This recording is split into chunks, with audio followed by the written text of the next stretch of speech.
Mikus, nu apsveicu vēsturisku uzvaru mums, arī tev izcils individuālais sniegums. Kādas tev pašam emocijas pēc spēles? Emocijas lielisks, neaprakstāms.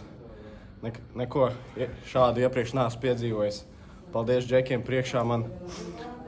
Bloķēja metiens, darīja visu, cīnījās par uzvaru. Mēs arī to ieguvām. Es domāju, mēs bijām pelnījuši to. Pastāst vairāk par to spēles gaitu, arī tāds, liekas, ka šūpols, gan kāpumu, gan kritumu. Kā tev pašam izskatījās?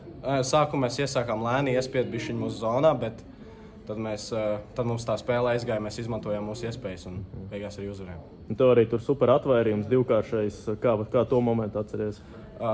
Es ieraudzīju, ka būs bīstama situācija.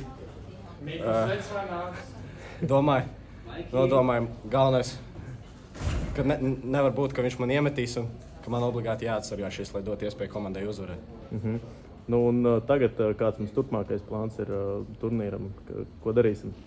Rīt brīvdien, labi, jāatpūšās. Un tad jau parīt Amerika un tad Norvēģija jāgatavojas tām spēlēm. Super, paldies.